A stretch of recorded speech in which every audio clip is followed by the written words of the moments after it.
Je suis dans la joie, une joie immense. Je suis dans l'allégresse, car mon Dieu m'a libéré. Toum, toum, toum. Oh, vous êtes déjà là? Excusez-moi, j'étais en train d'échauffer ma voix pour cet enseignement dans le cadre de la retraite spirituelle que nous proposons à Notre-Dame-du-Lot en cours de ce temps pascal. Une retraite qui a pour titre La joie pascale. Oui, je suis dans la joie. Rien de tel que de laisser la joie jaillir de nos cœurs, notre joie de ressusciter. Notre joie parce que nous le savons et nous le confessons, Christ est ressuscité. Il est vraiment ressuscité. Alléluia. Je suis dans la joie de vivre cette retraite avec vous, dans la joie de retrouver ceux qui connaissent déjà le sanctuaire Notre-Dame-du-Lot, dans la joie d'accueillir à travers les propositions de cette retraite, de cette semaine, tous ceux parmi vous qui découvrent notre beau sanctuaire. Dans le message par lequel j'invitais la semaine dernière à vous unir à cette retraite, je citais le pape François dans son exhortation apostolique, on peut dire programmatique, de l'ensemble de son pontificat. C'était l'année de son élection, la joie de l'Évangile. Le pape François disait ceci: il y a des chrétiens qui semblent avoir un air de carême sans Pâques. Il y a des chrétiens qui semblent avoir un air de carême sans Pâques. Bon, c'est vrai, je vous avoue, parfois, ça m'arrive d'en faire partie.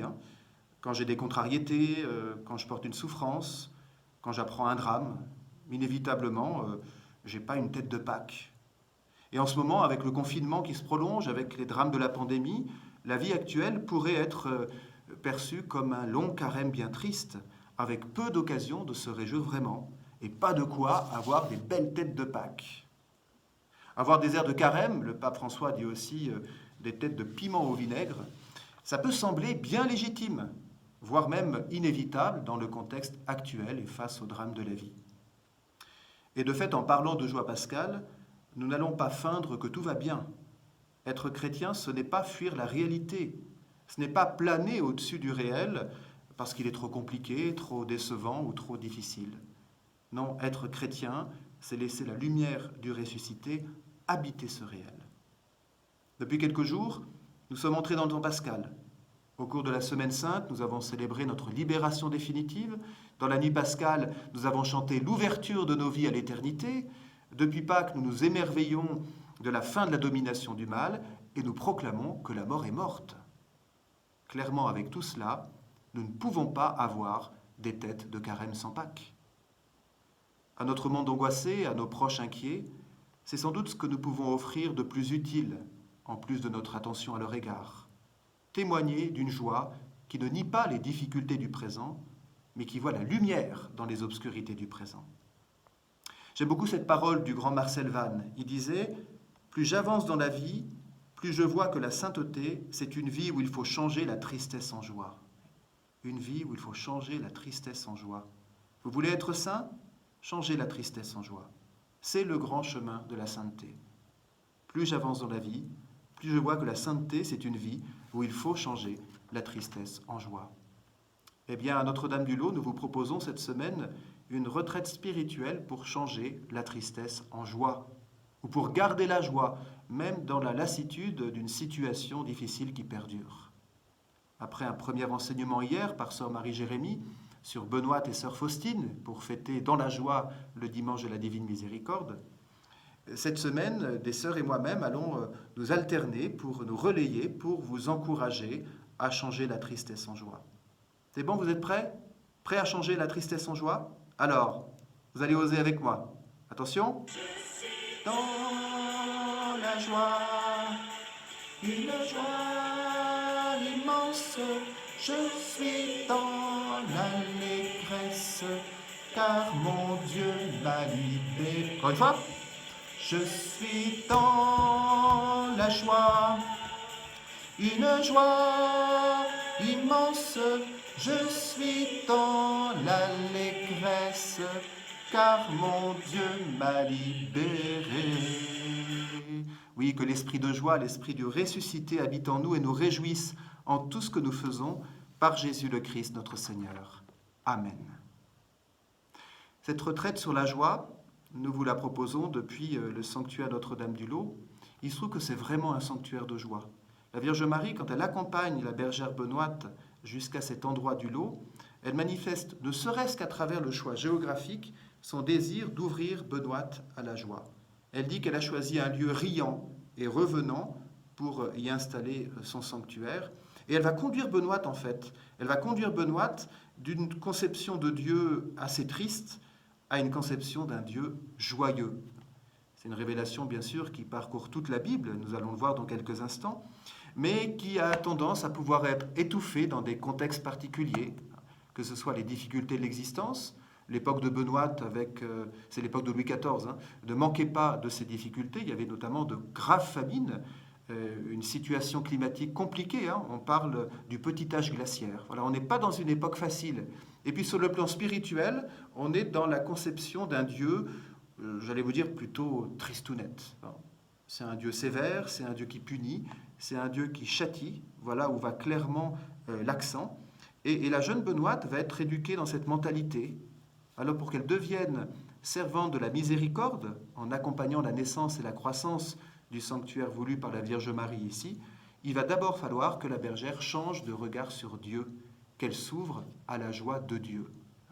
S'ouvrir à la joie de Dieu, c'est justement ce que nous allons voir aujourd'hui. En fait, aujourd'hui et demain. Aujourd'hui avec moi, Ludovic Frère, le recteur du sanctuaire. Demain avec sœur Marie-Augustin, l'une des sœurs bénédictines du Sacré-Cœur de Montmartre. Il nous a semblé opportun de vous offrir deux regards sur la joie de Dieu, un regard de prêtre, un regard de religieuse, un regard masculin, un regard féminin, pour nous ouvrir véritablement à cette réalité essentielle, fondatrice de tout accueil de la joie, qui est la joie de Dieu lui-même. Alors j'aimerais commencer par cette évidence. J'espère qu'elle est telle pour vous. En tout cas, je vous invite à vous y ouvrir. Quand nous parlons du mystère trinitaire, en fait, nous parlons d'un mystère de joie. De toute éternité, le Père, le Fils et le Saint-Esprit s'aiment d'un amour qui est une joie sans ombre. Joie d'être aimé et joie de recevoir de l'amour. C'est ce qui se vit en Dieu de toute éternité.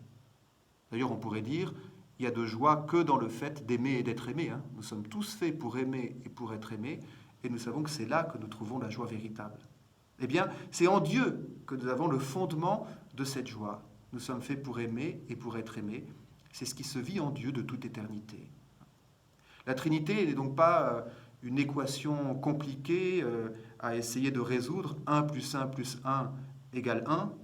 Non, la Trinité, c'est une explosion de joie d'un Dieu qui n'est pas un solitaire éternel ayant décidé un jour de créer le monde pour sortir de sa solitude.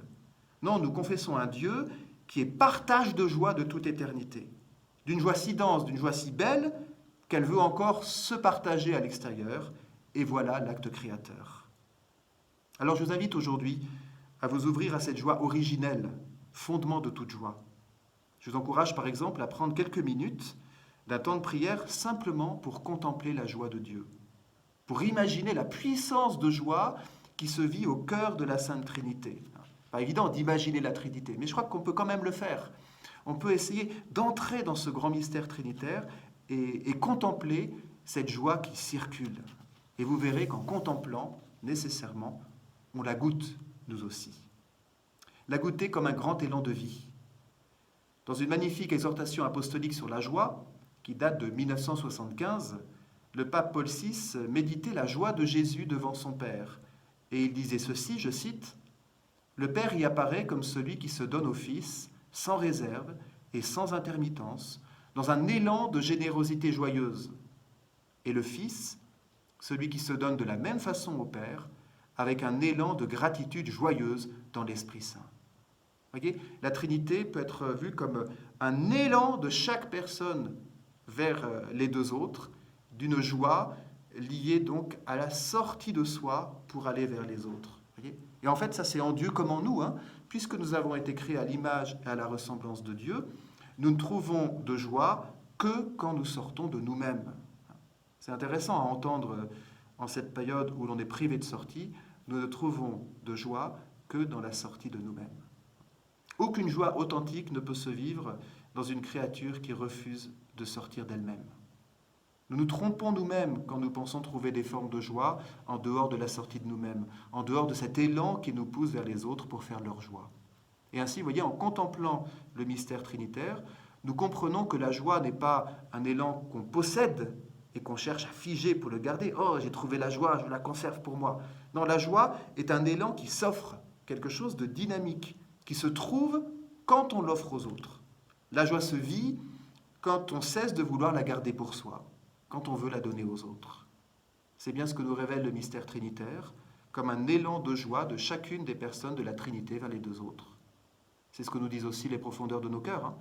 Même si nous avons parfois du mal à les écouter, ces profondeurs, nous nous laissons séduire par des propositions de joie qui n'en sont pas vraiment, et nous oublions d'entendre que la joie est forcément élan vers les autres. Avec une autre conséquence concrète pour nous, notre vie spirituelle, notre vie de prière, c'est nécessairement une entrée dans l'élan de joie trinitaire. Si nous oublions de voir cela dans la prière, je crois que nous passons vraiment à côté de la grande rencontre. Il s'agit pour nous d'entrer dans l'élan de joie trinitaire quand nous prions. C'est ce que Benoît Trancurel, la servante du lot, va goûter ici. Un jour, elle vit un événement qu'on peut dire peu banal, hein, comme beaucoup d'événements qu'elle a vécu dans sa vie mystique. Hein. Là, nous sommes en 1676, c'est-à-dire la 12e année des apparitions qui en compte 54. Je cite les manuscrits du lot, la source dans laquelle nous allons puiser les événements de notre sanctuaire. La Mère de Dieu apparaît à Benoît avec ses anges et leur permet de lui parler de plusieurs choses. Mais dans l'impatience où elle était d'entendre sa bonne mère, Benoît leur dit « Taisez-vous, beaux anges, laissez parler la bonne mère. » Un ange lui dit « Je ne parle que par son ordre. » La bonne mère se mit à rire et lui parla. Nous aurons l'occasion d'y revenir. Le ciel, c'est pas triste, hein, mais aussi le ciel, ce n'est pas figé. Et donc, notre relation au ciel ne peut pas être une relation figée. Dans son expérience mystique, Benoît parvient à goûter cela. Elle saisit que la vie spirituelle, c'est une circulation de joie trinitaire, de joie céleste, dans laquelle il s'agit pour nous d'entrer. Et Benoît est un peu dérangé par cette circulation de joie. Elle demande même aux anges de se taire, vous voyez, et elle voit Marie qui rit. On n'a pas souvent une représentation de Marie en train d'éclater de rire. Peut-être que même cette représentation pourrait vous gêner. Mais c'est magnifique de voir Marie qui éclate de rire, vous voyez. C'est sa participation à la joie trinitaire. Alors peut-être qu'en contemplant cette joie trinitaire, en voyant avec Benoît combien le ciel éclate de joie et circulation de joie, accueil de la joie trinitaire, il me semble que nous pouvons peut-être revoir nos manières de prier. Des fois, on imagine qu'une bonne prière, c'est un peu une prière en apnée. Hein. On va réussir à maîtriser chacune de nos pensées, on va réussir à maîtriser tout notre corps, et hop, c'est bon, je prie. Et puis évidemment, c'est souvent la déception, hein, parce qu'on n'arrive pas à penser uniquement à Dieu dans notre prière, il y a nécessairement des distractions. Et puis on a un corps, hein, et ce corps, il est là dans la prière, et il manifeste son existence. Et finalement, l'accueil du mystère trinitaire comme circulation de joie à laquelle nous sommes invités à participer, nous dit qu'une bonne prière, ce n'est pas une prière figée. C'est une prière où la joie circule. Alors, je vous invite aussi à y penser dans votre prière personnelle, hein, à ne pas rechercher quelque chose de figé, et d'abord à ne pas trop vous figer sur vous-même. On pense parfois qu'une bonne prière, c'est une prière d'hyper-concentration. Je vous invite à essayer au cours de cette semaine une prière plus détendue et peut-être à découvrir ou à redécouvrir la prière de louange. Quand on est dans cette prière de louange, il y a quelque chose de détendu qu'on laisse s'exprimer. Et ça nous fait du bien, mais ça ne fait pas que du bien. Ça nous fait vraiment participer à cet élan de joie trinitaire. Et il me semble que c'est à partir de cette expérience-là qu'on peut saisir que l'alliance voulue par Dieu avec l'humanité est nécessairement une alliance de joie. Attention, hein, pas simplement pour que ça nous procure de la joie, Dieu n'est pas au service de notre joie, ce n'est pas un jouet Dieu, mais sans doute pour que nous acceptions d'entrer dans la joie de Dieu. Quelque chose de plus subtil et de plus total, et de plus dans une logique d'alliance. C'est en tout cas ce que j'entends personnellement dans cette belle déclaration d'amour que vous trouvez dans vos Bibles, chez Isaïe. On est au chapitre 62, les versets 4 et 5, disant à Jérusalem, s'adressant à la ville de Jérusalem, « Comme un jeune homme épouse une vierge, celui qui t'a construite t'épousera. Comme la jeune mariée est la joie de son mari, ainsi tu seras la joie de ton Dieu. » Oui, la vocation de la ville de Jérusalem et à travers elle la vocation de l'Église, et à travers elle la vocation de chacune et chacun d'entre nous, et ainsi tu seras la joie de ton Dieu. Pas d'abord tu trouveras ta joie en Dieu, mais tu seras la joie de ton Dieu. Notre vie de créature humaine consiste à accepter cette vocation, être la joie de Dieu. Je ne sais pas si ça vous arrive de vous le dire, je suis la joie de Dieu. Dieu trouve certainement sa joie dans toute sa création. Il se réjouit des oiseaux qui chantent, il se réjouit des sources qui dévalent les pentes montagneuses. Dieu trouve sa joie dans les anges, créatures lumineuses et tellement belles. Mais Dieu trouve encore davantage sa joie dans l'être humain. Rendez-vous compte, nous ne sommes pas la déception permanente de Dieu. Des fois, c'est le regard qu'on pourrait avoir. Oui, je ne suis jamais à la hauteur de ce que Dieu demande. Qu'est-ce que vous voulez? Je le déçois tout le temps. Mais non, nous ne sommes pas la déception permanente de Dieu. Nous sommes sa joie. Quoi qu'il en soit, quoi que nous fassions ou quoi que nous ne fassions pas assez, nous sommes la joie de Dieu. Je vous invite là aussi à prendre du temps au cours de cette semaine pour vous le dire. Je suis la joie de Dieu. Sans mettre tout de suite, la tentation, attention, sans mettre tout de suite des oui mais, ou pas moi, c'est pas possible. Avec ce que j'ai fait dans ma vie, avec ce que je suis, avec mes lenteurs à me convertir, je ne peux pas être la joie de Dieu. Si, c'est ce que le Seigneur a voulu pour nous. Nous sommes sa joie. Personnellement, je suis la joie de Dieu. En famille, nous sommes la joie de Dieu. En Église, nous sommes la joie de Dieu. Ce n'est pas une prétention, c'est une vocation.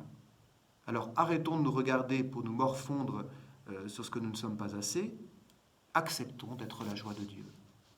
Et quand on comprend cela et quand on l'accepte, quelle dilatation de nos cœurs. Waouh, magnifique, c'est vraiment formidable de se rendre compte que voilà, la joie est de l'ordre de quelque chose à lâcher et non pas de quelque chose à contrôler ou de quelque chose à vouloir maîtriser.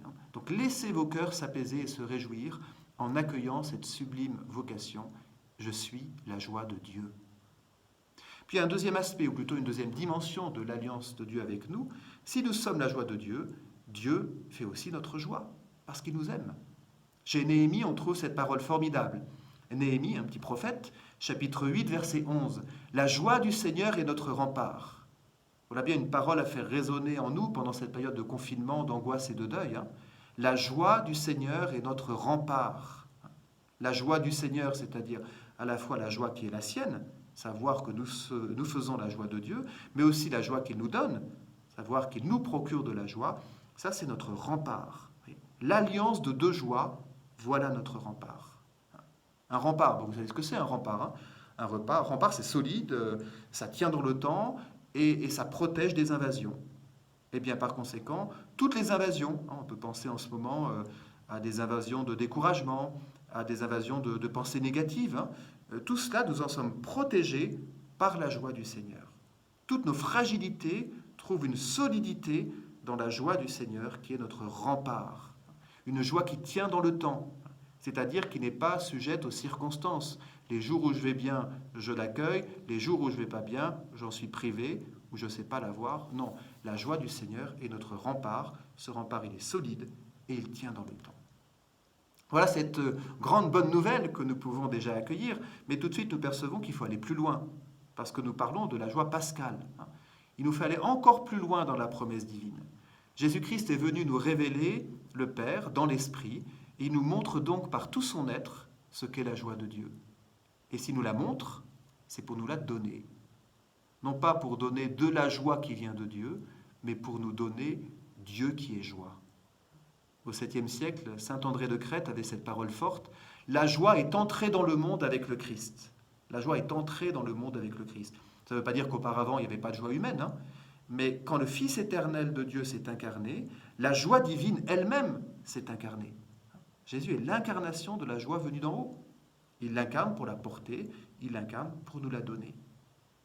Et c'est vrai qu'on peut regarder l'ensemble des évangiles, l'ensemble de l'Ancien Testament, comme un témoignage de Jésus qui porte la joie.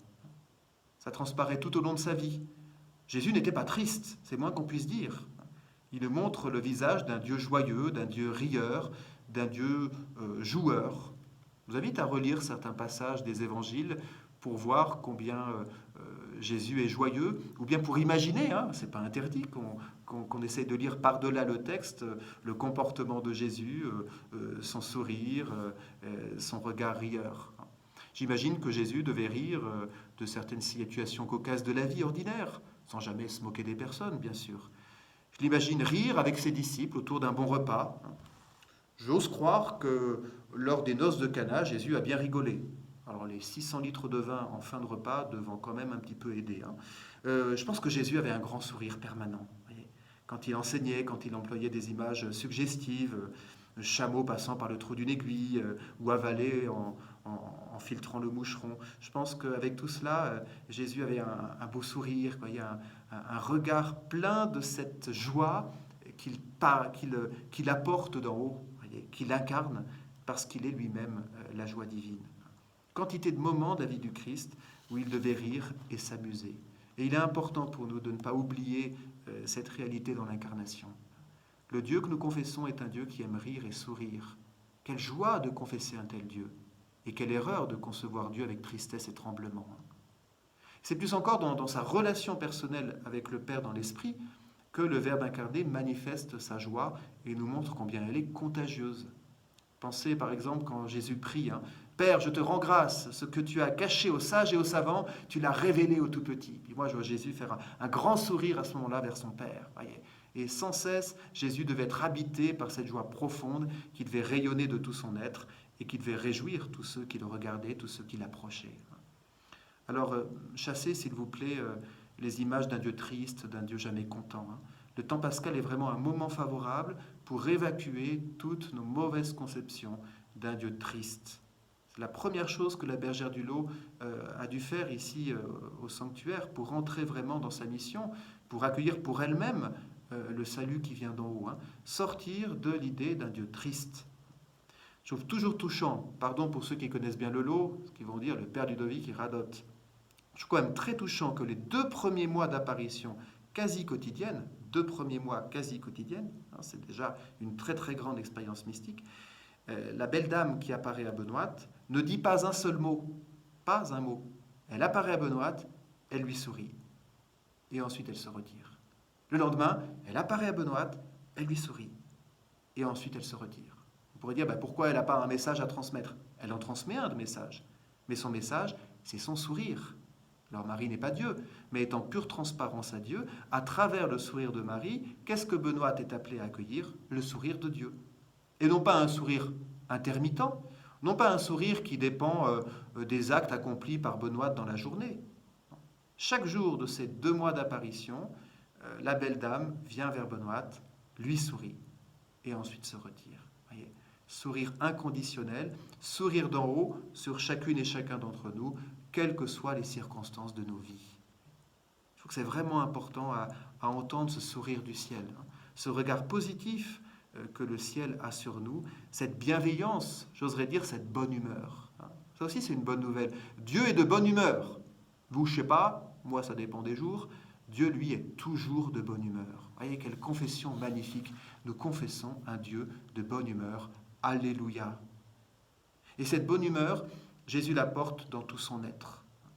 Et cette bonne humeur et cette joie divine, il nous l'enseigne.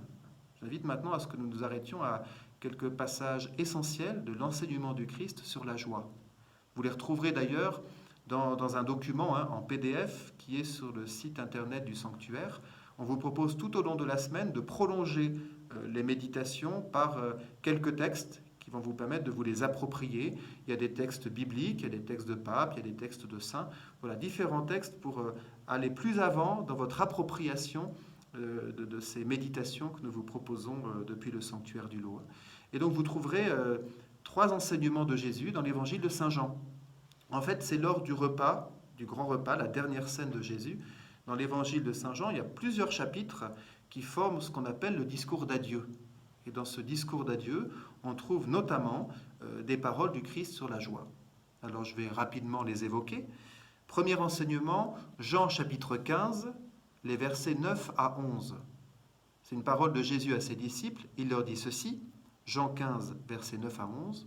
« Comme le Père m'a aimé, moi aussi je vous ai aimé, demeurez dans mon amour. Si vous gardez mes commandements, vous demeurerez dans mon amour, comme moi j'ai gardé les commandements de mon Père, et je demeure dans son amour. Je vous ai dit cela pour que ma joie soit en vous, et que votre joie soit parfaite. excusez du peu, mais ce n'est pas une demi-promesse. Je vous ai dit cela pour que ma joie, sa joie de fils de Dieu, sa joie trinitaire, je vous ai dit cela pour que ma joie soit en vous et que votre joie soit parfaite. La proposition est alléchante, vous ne trouvez pas? Alors regardons bien ces 3 versets. Le verset 9 nous parle de quoi? Nous parle d'amour. Comme le Père m'a aimé, moi aussi je vous ai aimé, demeurez dans mon amour. Vous saisissez la cascade, si je puis dire. Comme le Père m'a aimé, ça c'est l'amour trinitaire. Moi je vous ai aimé, c'est l'amour du Christ pour nous, pour nous. Et demeurez dans mon amour, vivez entre vous cet amour que vous avez reçu. Vous voyez la cascade? Je la note parce qu'elle va apparaître dans les autres aspects et elle va nous expliquer, nous faire entrer dans le mystère de cette joie en cascade. La joie qui se vit dans la Trinité, la joie que le Fils de Dieu apporte au monde, la joie que nous sommes appelés à offrir aux autres. Vous voyez cette cascade qui revient en permanence pour nous montrer le lien, voyez, qui fait qu'on ne peut pas goûter authentiquement une joie humaine si on n'est pas dans cette cascade-là. Peut-être que des fois, elle n'est pas identifiée, et il y a des non-croyants qui peuvent tout à fait être habités par la joie de Dieu sans l'avoir identifiée. Nous avons une joie supplémentaire, c'est que nous pouvons remonter à sa source. La joie que nous échangeons, la joie que nous recevons des autres, elle s'origine dans le fait que le Christ nous donne part à sa joie, qui s'origine dans le fait qu'il vit la joie au cœur de la Sainte Trinité. Il n'y a pas de joie en dehors de l'amour trinitaire. Même quand elle n'est pas confessée comme telle, par ceux qui n'ont pas la foi, par ceux qui n'identifient pas ce mystère, eh bien, une joie authentique, c'est toujours une joie de partage de la joie trinitaire. Je vous invite à y penser quand vous vivez un moment de joie. Ouvrez-la par en haut. Elle ne perdra jamais sa force et sa beauté, au contraire, elle reconnaîtra sa source et elle sera encore plus belle, encore plus forte. Ce sera d'ailleurs un moyen de ne pas se tromper sur des fois des réalités qu'on appelle joie et qui n'en sont pas. Ce sont des paradis artificiels, j'y reviendrai tout à l'heure, qui nous donnent l'impression qu'on est dans la joie, mais on n'y est pas. Je passe à un autre passage, c'est Jean chapitre 16, les versets 20-22. Deuxième enseignement de Jésus sur la joie dans son grand discours du jeudi saint. Alors pour situer les choses au soir de ce dernier repas avant sa passion, Jésus vient de préparer ses disciples en leur disant qu'ils vont être plongés dans la tristesse, tristesse de la passion, tristesse de la mort de Jésus. Il est en train de les préparer à cela.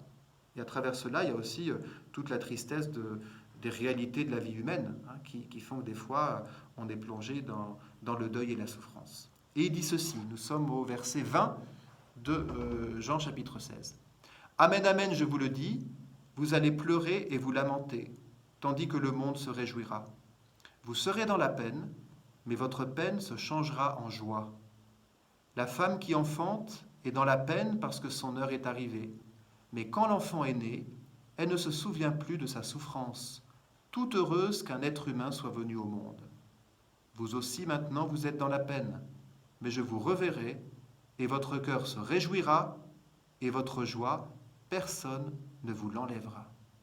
On est encore dans une promesse très forte de la part du Christ. Tout à l'heure, il nous promettait sa joie en nous disant qu'elle serait parfaite, et là, il nous promet une joie que personne ne nous enlèvera. Comprenez aussi, aucune circonstance de la vie ne pourra nous enlever cette joie sublime.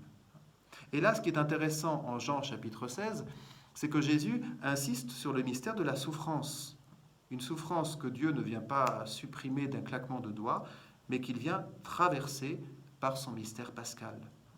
Il nous faut peut-être l'entendre encore. Bien sûr, quand on aime quelqu'un, on veut éviter qu'il souffre, et le Seigneur nous aime. Il agit ainsi, avec toute sa puissance de ressusciter pour nous protéger des souffrances. Et nous découvrirons d'ailleurs au ciel combien le Seigneur nous aura protégés, ce qu'on ne perçoit pas forcément sur terre. Mais Jésus n'a jamais promis de sortir ses amis de la réalité humaine avec tout ce qu'elle porte de difficultés, d'épreuves et de deuil. Le mystère pascal que nous célébrons, ce n'est pas la fin de la mort au sens où nous aurions une existence continuée sur terre sans plus aucun souci et sans plus aucun deuil. C'est la fin de la puissance de la mort. La mort n'a plus de victoire. Autrement dit, elle n'est plus le point final conduisant après vers le néant. Elle devient un passage, c'est le mot Pâques, elle devient un passage vers la vie. Et donc nous confessons un Dieu qui est passage, qui permet les passages, qui permet de traverser les réalités les plus obscures par sa lumière éclatante, sa lumière plus forte que le mal et que la mort.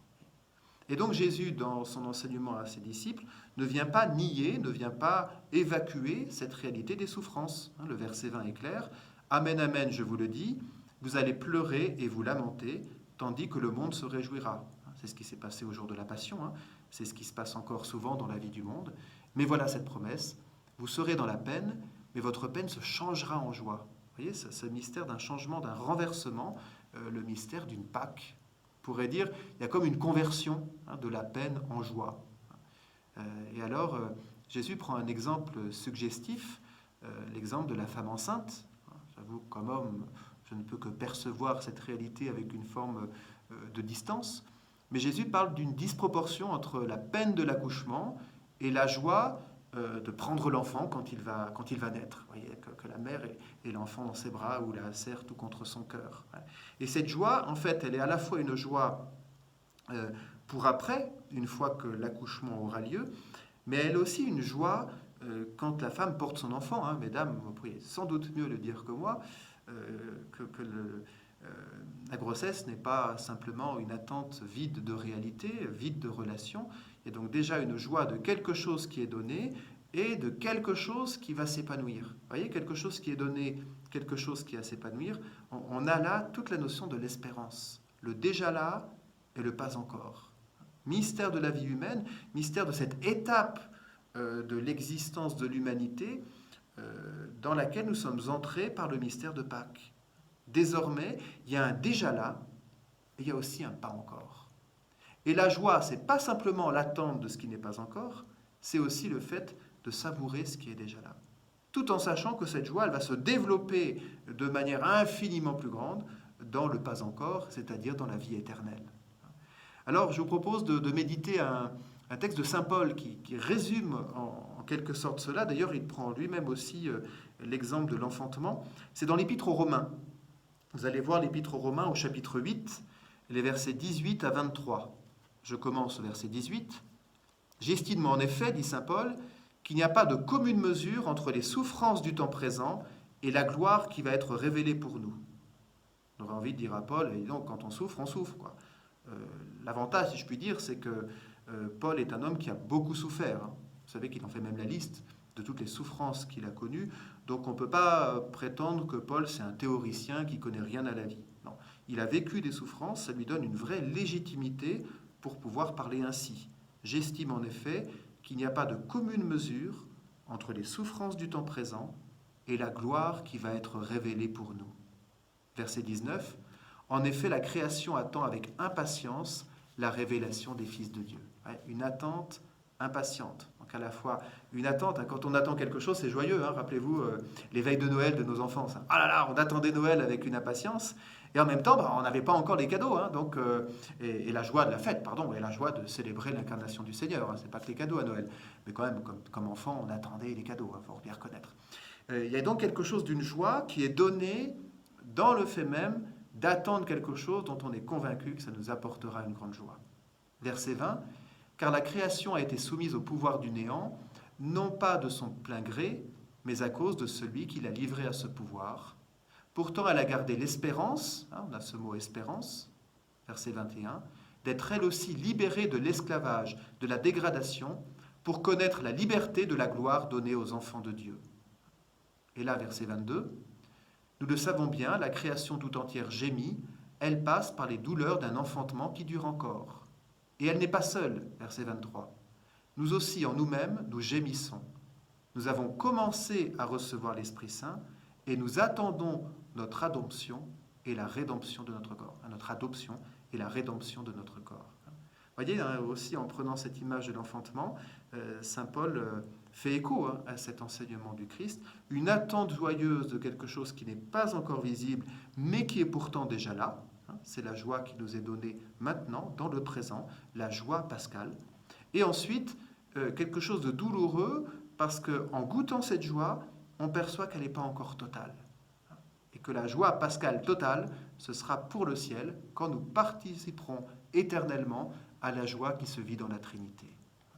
Et dans notre vie chrétienne, nous sommes appelés à accueillir paisiblement ces deux dimensions de la joie, ce qui est donné, même si tout n'est pas encore visible, mais qui est bien là, et ce qui est encore douloureux parce que ce n'est pas encore là. Vous voyez, on est appelé à tenir véritablement les deux. C'est la définition de l'espérance. On trouve une belle définition de l'espérance chez le pape émérite Benoît XVI. Il avait proposé je ne sais plus si c'est une exhortation apostolique ou une encyclique, spécifiquement sur le thème de l'espérance. C'était en 2007. Et il disait ceci, c'était une encyclique.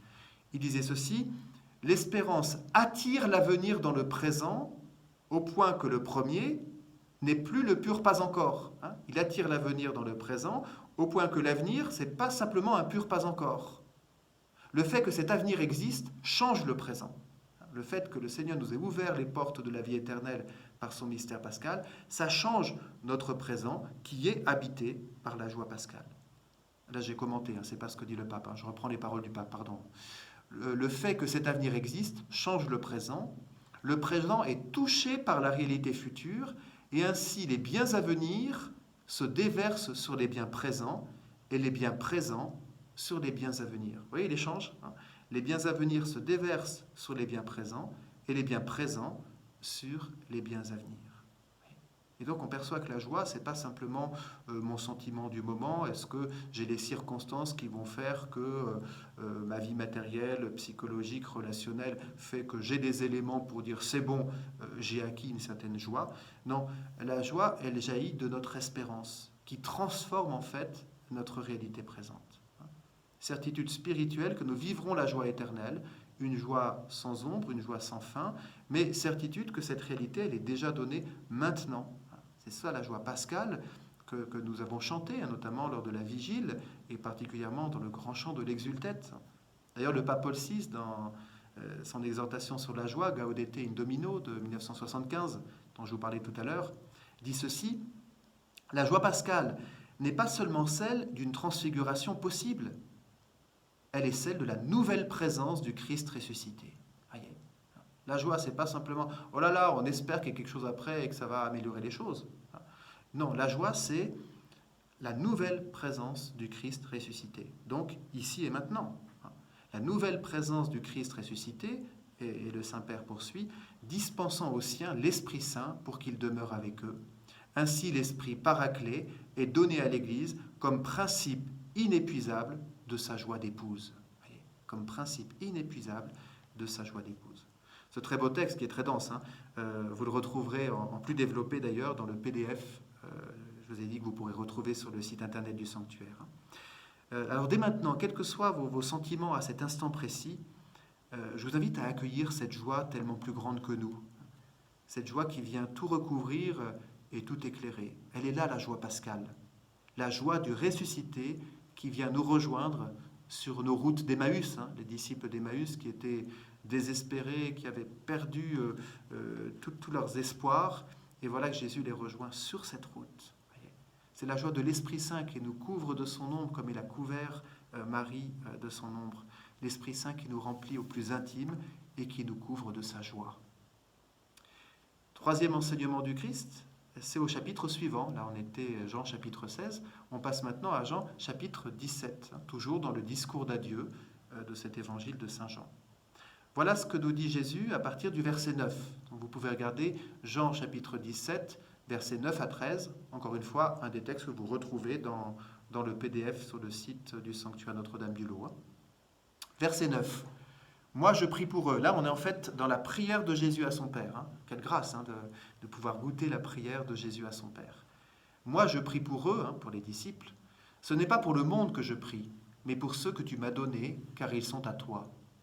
Tout ce qui est à moi est à toi, et tout ce qui est à toi est à moi, et je suis glorifié en eux. Désormais, je ne suis plus dans le monde. Eux, ils sont dans le monde, et moi, je viens vers toi. Père Saint, garde-les unis dans ton nom, le nom que tu m'as donné, pour qu'ils soient un comme nous-mêmes. Quand j'étais avec eux, je les gardais unis dans mon nom, le nom que tu m'as donné. J'ai veillé sur eux, et aucun ne s'est perdu, sauf celui qui va à sa perte, de sorte que l'Écriture s'accomplisse. Et maintenant que je viens vers toi, je parle ainsi dans le monde, pour qu'ils aient en eux ma joie et qu'ils en soient comblés. Peut-être que à l'écoute de ce passage où vous disiez, elle est où la joie, hein? Jésus parle d'unité plus que de joie. Et voilà qu'à la fin, verset 13, « Et maintenant que je viens à toi, je parle ainsi dans le monde, pour qu'ils aient en eux ma joie et qu'ils en soient comblés. » Encore une fois, une promesse magnifique de la part du Christ, une promesse vraiment très enthousiasmante d'avoir part à sa joie et d'être comblé de sa joie. Et dans quel contexte nous sommes ici? Dans un contexte d'unité. Je trouve que c'est quand même très intéressant à entendre. Je parle ainsi pour qu'ils aient en eux ma joie. C'est la joie que Jésus vit avec le Père dans l'Esprit Saint et qu'il a offert à ses disciples pour qu'ils s'en soient comblés avec une réalité clé, l'unité. Comme si Jésus disait, Père, je sais bien, moi qui vis uni à toi dans l'Esprit Saint, de cette unité qui fait notre joie, je sais bien que ceux que tu m'as donnés ne pourront être comblés de ma joie que s'ils vivent un chemin d'unité. Ça, c'est vraiment important à entendre pour nous. D'ailleurs, il me semble qu'il n'y a pas vraiment de joie sans recherche d'unité. Je vous invite à penser à toutes les joies d'unité que vous avez vécues. Il y a de la joie que dans la communion.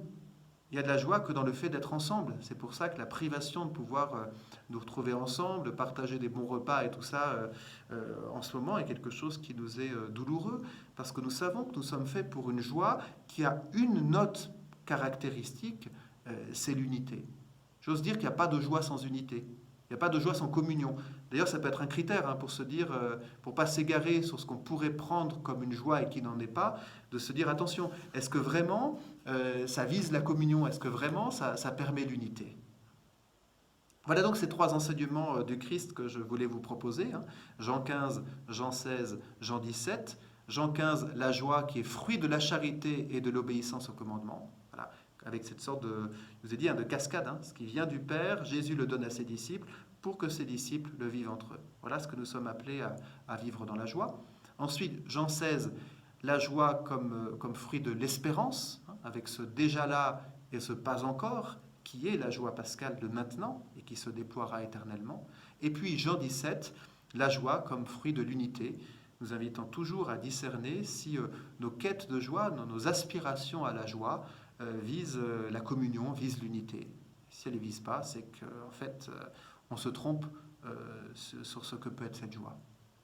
En conclusion de cette méditation sur la joie pascale, j'aimerais donc vous inviter à ne pas vous tromper sur la joie. La foi chrétienne ne promet pas une joie qui serait une forme d'oubli du réel, comme un paradis artificiel.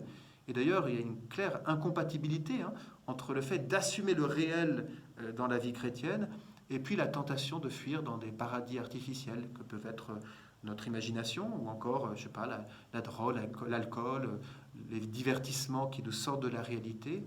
Tout ce qui peut être une fuite en fait de ce réel dans lequel nous sommes appelés à accueillir la joie pascale.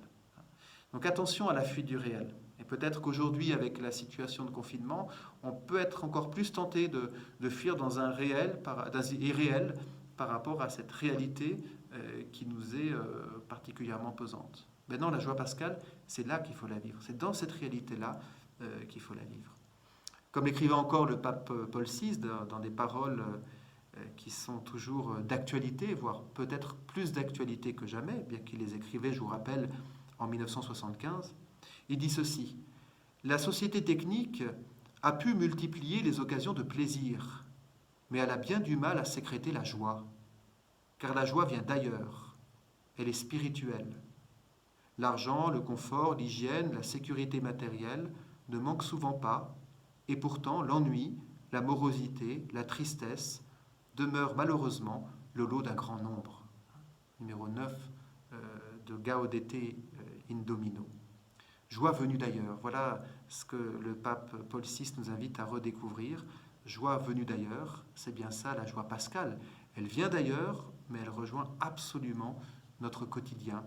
Elle est là, elle est en nous cette joie. Christ est ressuscité, il est vraiment ressuscité. Alléluia. Je vous souhaite une belle journée dans la joie.